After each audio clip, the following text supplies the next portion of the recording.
the questions I actually get more often than some may think is that, yo, it's you boy, although you have teammates who play other clans, do you yourself play something different than Dark State and Spike Brothers?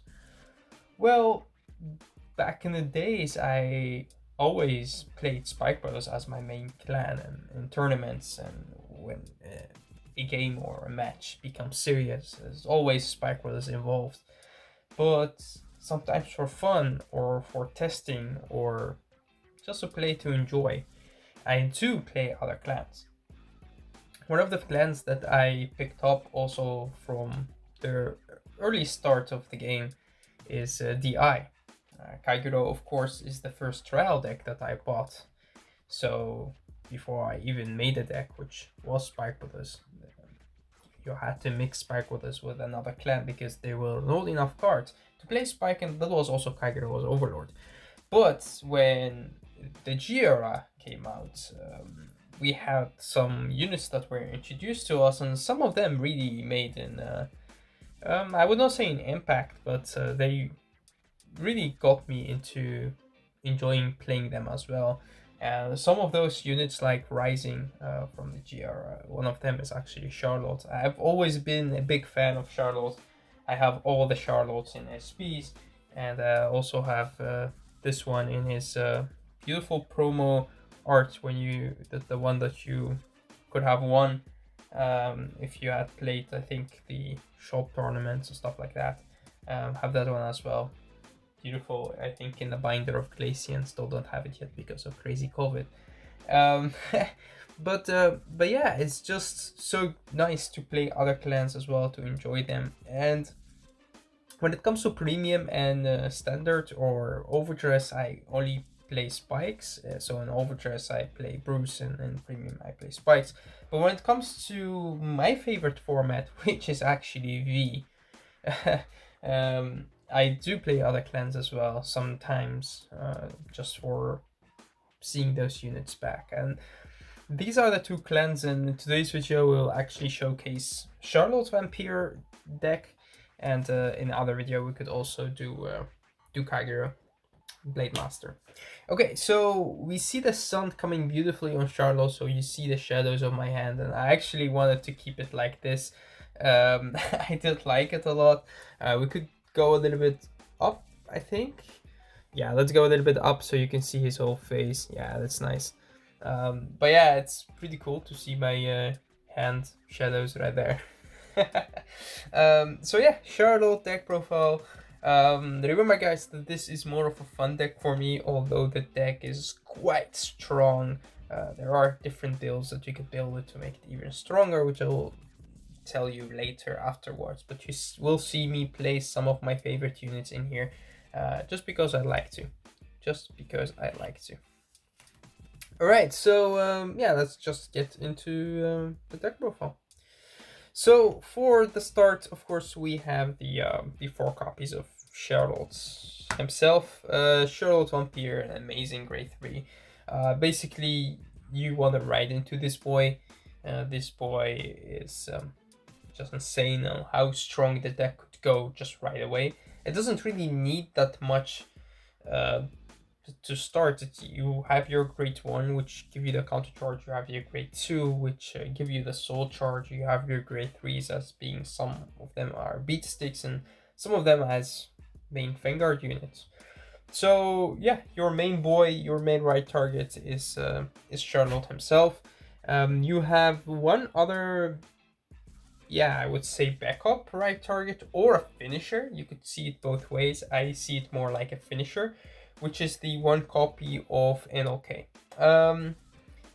This is when the deck depends if you want to play it more fun or you want to play it more, I would say, competitive. Then you would play more copies of NLK. For me, I just play 1. It's a beautiful card, and I just like the art of it, and I like the way that it becomes a finisher, which I will tell you later on. And of course, I also play 1 copy of Gilderay. Gilderay, the history of the card, the name, and the history of it in Vanguard and in real life as the guy himself. The misunderstood of what Gilderay history is also something that's interesting if you're interested in Dark Irregulars, and then the name, just go search it out.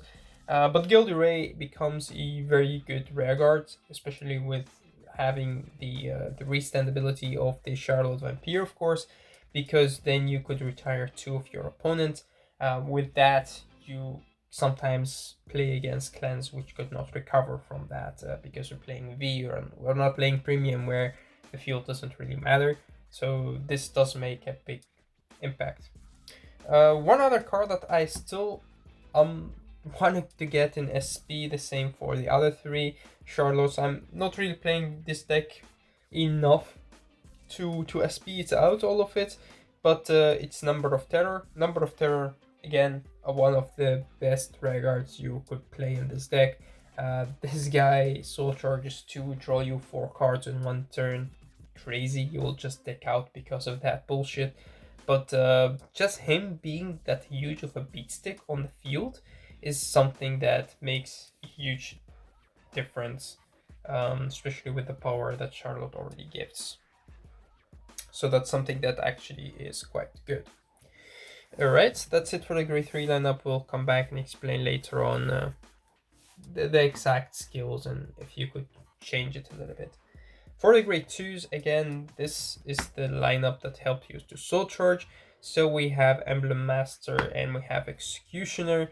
I'm a big fan of Executioner, the name and the card itself. I played it in G a lot, and now when it came out in V, I definitely love playing it. The same goes for Emblem Master. And last but not least, for the grade 2s, I also played 2 of this boy. Again, I do really love the art on it. It has lots of small details and the colors on the card are beautiful. Sad that this card does not exist in SP, otherwise that would have been one of the most amazing arts SPs that you could get in the whole Cardfight Vanguard game. But yeah, a very good card does help a lot, especially in the early game, to get the right cards into your soul, into your hands, or just on the field. The thing with this card is later on it does become a little bit of a dead card, so that's why I only play 2. I like Emblem Master more. Executioner is just more of a flexible card. So yeah, you could play 3 on 3 if you want to. I'm just more of a fan of Executioner than of this card. Although the random soul charge, I don't really mind, still could get you a card back to your hand. And the thing is with this card, I don't always have a card in my hand that I just want to get rid of, because sometimes your hand looks pretty good.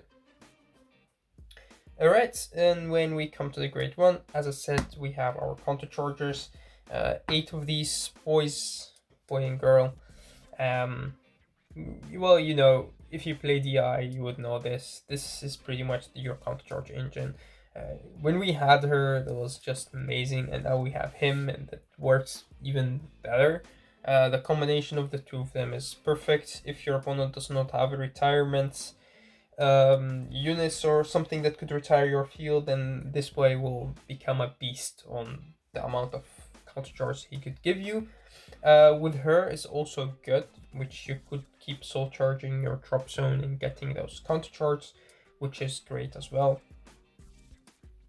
I would not say that there is any downside to these cards. You could combine him very well with Emblem Master, because even without calling something to the field, you could pretty much, when you ride on the top of him, he comes out of your soul, so that's pretty good. Alright, for the other great ones, I also play 3 copies of Sacrifice of Pure Love. Again, one other card that I really love the art about it. It has also lots of small details like butterflies. Succubuses in general is something that I also do enjoy the way that they actually work, as they are not really a male or a female. They're kind of an it, and they could take the shape of something just to make you fall for them. So yeah, there is lots of detail about DI that you could really enjoy if you're into that dark vampire-y stuff. I'm not too much into that, as you know. I'm more of a sport guy, but I do really love the art and sometimes also the details about these cards. And last but not least, I do play 2 copies of Yellow Bolt. Yellow Bolt is actually a card that you really want to write into. All of these are good write targets, so you have lots of cards as you could write into. Writing into her is a waste, I would say. Sometimes if you have 2 copies in your hand and you don't have anything else, well, you have to. But the Yellow Bolt is really good to give you the extra soul and sometimes also the extra draw in the early game, as the same as Executioner. So riding Executioner on Yellow Bolt is really good. That's a soul charge 5 and potential a draw of 2. So yeah, your hand does get bigger. I would love to play 4 copies of Succubus of Pure Love, but again, there's no space, otherwise you would have to take Yellow Bolt out. And if you take him out, then you could play an extra grade 2 in the deck. I will show you later which other options you could put, because there are a lot. The Succubus of Pure Love, the reason why I want to play 4 of her is because you want to get the right grade 3 to your hand, but also the other grade 3s are good as well. Other thing is that when you use Succubus of Pure Love, you discard a card from your hand, and most of the time that's the card that you could put back with her from your drop zone. Because I do like putting cards from the drop zone into my soul more than putting from that damage into my soul, because of the fact that if you put cards from your damage, you have to soul charge from your deck. Soul charging from your deck meaning you could deck out, but soul charging from the drop zone doesn't really matter. So that's why this card is pretty good. Alright, that's it for the grade 1 lineup.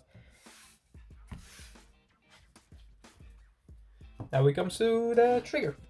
So triggers right here, we have beautiful 8, 10 crits. Right, so you can play the crit that you like, but the art, I like these 2 the most, especially this boy. This boy I've played in Dark Irregulars for a very, very, very long time, and yeah, it's nice to see him in V. I do play 2 copies of the Sentinel crits and 2 copies of the PG. Why? Because we do play a Protect clan, so we do get the Protect to our hand, most of the time Protect 1, even in this deck, and I don't want to deck out. I love having the crit because I do play lots of Force 2, so most of the time I want a Vanguard which has the extra crit, and yeah, that's pretty good. Sometimes when you get a crit in the early game is also good as well. You could put your opponent at 3 damage very early, and when you get into that Scharhrot turn, you have 5 big attacks and your opponent would have to defend 3 of them. Getting a crit sometimes at the end could make things interesting, where your opponent have to discard more than they wanted to because they expected maybe taking the attack. I also see that my opponent sometimes gambling on me not drive checking a crit, and if they do so, then sometimes they die. For the last trigger, of course, we have the heals in here. Yeah, you could play 2 on 2, but normally in this current format or meta or whatever, you just want to play 4. You just want to play 4 of the Heal Guardians. It's really good. If your opponent doesn't want to give you the damage to use your stuff, you could just play the card and then you get that. But most of the time, it's really about the opportunity for you to defend, especially if your opponent goes first, they go to the grade 3 turn, then yeah, you want to use this card. I also love the arts and love the fact that it's shiny. We don't really have lots of foil triggers when it comes to V, actually. For the starter, again, you could play wherever you like. You have lots of iconic starters in Dark Irregulars. Well, when we talk about V, we don't really have a lot of iconic ones.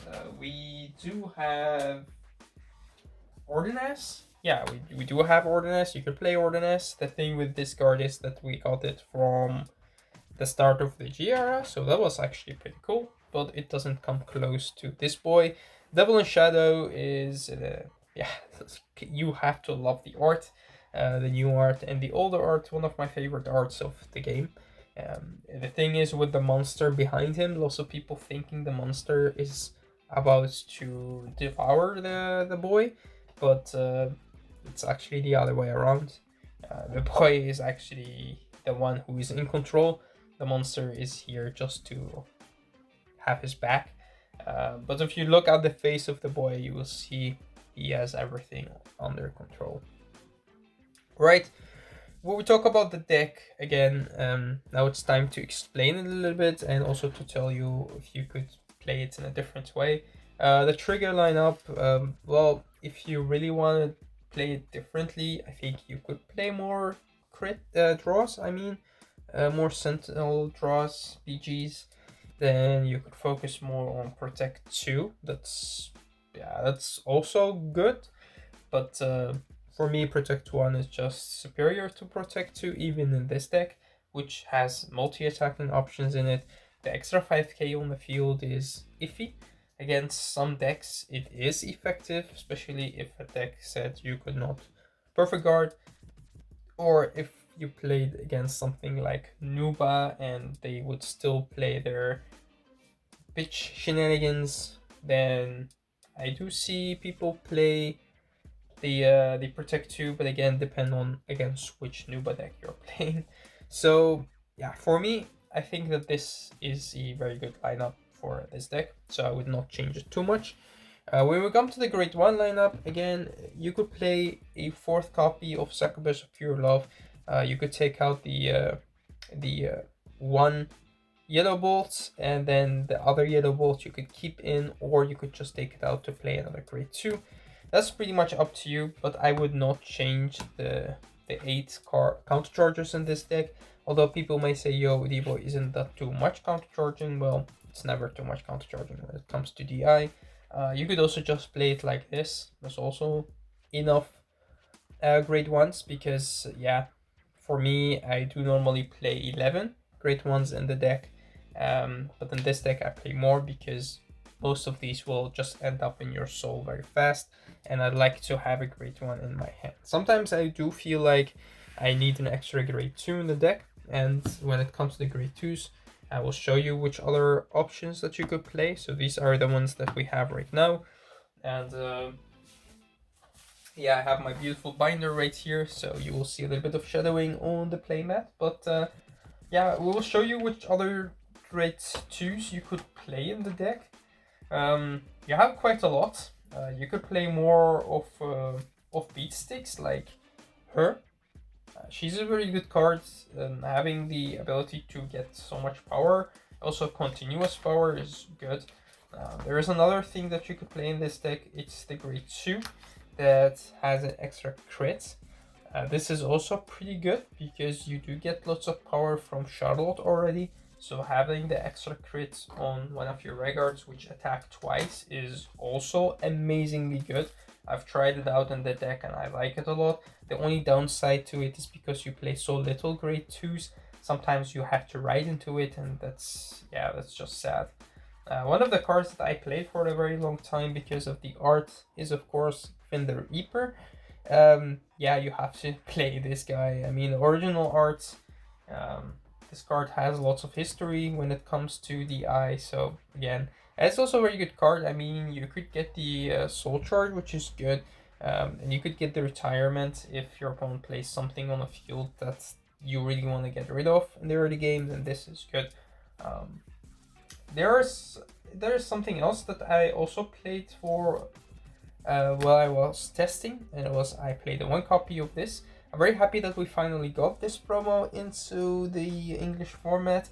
It's a very good card. If you don't know what it does, it's an act ability. You retire it, and you choose one of your opponent's regulars. You retire it as well, and then you soul charge 2. The one thing that I did not understand is why you retire it and not put it into your soul. But again, it's okay because you have cards that could put cards from your drop zone to your soul, so it's not that bad. But again, I didn't find it really necessary to play anymore. So yeah, if you look at other cards that you could play, well, you could always add an extra copy of him. And you have some other cards. This is one of the cards that I also played for a while in this deck. It's good. You could play it as a 1-off, 2-off, whatever you like. It's really good if you don't know what it does. It's Vanguard and Vanguard. I think you need 6 cards in your soul for its ability. No, 5. So if you have 5 or more cards, you look at the top card of your deck and you may put it into your soul or keep it. So you basically, sometimes you soul charge and sometimes you will be like, nope, it's trigger, I will keep it there. Or you play the mind game with your opponent and it's a Scharhrot or an NLK or whatever you want to get into your hand. So you keep it at the top and then your opponent will be guarding like crazy, but it's actually just a normal unit, and then you drive check that and pretty much get it to your hand. So it's a very good card to play the mind games. That's why the eye on the forehead right there. But again, in this deck, I actually more into the consistency. So that's why I prefer playing him than playing her. Remember guys, this skill is also Vanguard and Vanguard. So even if you ride into him, it's really good because you could still combine it with these guys. Alright, that's it for the grade 2s. My binder just made a jump. And then we, of course, come back to the grade 3s. So grade 3s, 4 copies of Scharhrot, 4 number of terror, and yeah, the 2 extra boys. Gilderay, again, you could take it out, play something different if you want to. And okay, I would not take it out. You could play more of him if you want to. Are there other grade 3s? Well, there are a lot of grade 3s that you could play in this deck. I'm not playing any of the Amon supports. I just like mixing Amon with Scharhrot. I don't feel like the two mix, even back in the days, because Amon or Amon or whatever you want to call him. But Amon for me is a whole different art and aesthetics as Scharhrot, and these do mix. This does mix as well, and okay, a little bit, especially in his. You have of course the VR and you have the SVR form. This one fits well with the deck. If you look at the VR, it's very different on the art, and I just dislike that. It's the same as when you look at cards like the Jaegers. It's just a whole different on the art. It's more realistic. So yeah, the same goes for this boy. And again, for me, the deck needs to feel right to play it. And I think for some people that's just stupid. They would play whatever as long as the deck is strong. Again, for other grade 3s that you could play in the deck, I mean, you could play Hope on Dam. It's a very good card and sometimes it could be a killer. You could play a copy or 2 of it in the deck. I mean, it's good. It's very good. If you could get it, it could work. But mostly in this deck, I don't really get into the 20 cards in your soul. I mean, that's a lot. And most of the time you will deck out if you do so. You could play Master the 5th Element in this deck. It's kind of really good combination with the NLK. But again, we have Scharhrot, so why would you? And yeah, I mean, you could play a Gastille if you want to, but I don't feel like it's necessary to do so. So for me, this is it. This is the line that I enjoy the most. One thing that, as I said, you could change is just take out one of the Gilderay and play an extra copy of NLK, but I would never do that. Gilderay will stay in the deck. That's actually it for this deck. I hope that you guys enjoyed it. I hope that you guys also sometimes enjoy seeing different videos. Blazing Paladin also doing lots of videos on his Nubutama clan, his favorite clan. And you see him do much on premium because he's more of a premium player. For me, I also have always been a premium player because you could mix everything together. But when they had the overtrigger introduced, I disliked playing premium because of it's just bullshit. The overtrigger just sucks the fun out of it for me. So yeah, I just jump into V. There's no overtrigger here and we enjoy it. But for me, I play all 3 the formats with lots of fun. So playing competitively and fun is kind of the same for me. But the DI is one of the decks that I pick up if my opponent is like, yo, do you have something else than Spike that I could spar against? I would be like, yo, you could choose between DI and Kagero if you like. Alright guys, again, next time we will showcase the Blade Master deck, and after that we could go back and show you maybe Dudley's with the Dudley Reverse if you are interested on that. The deck didn't really change that much from the last time I showed to you guys, but it's still lots of fun. Alright guys, thank you again for watching. Until next time.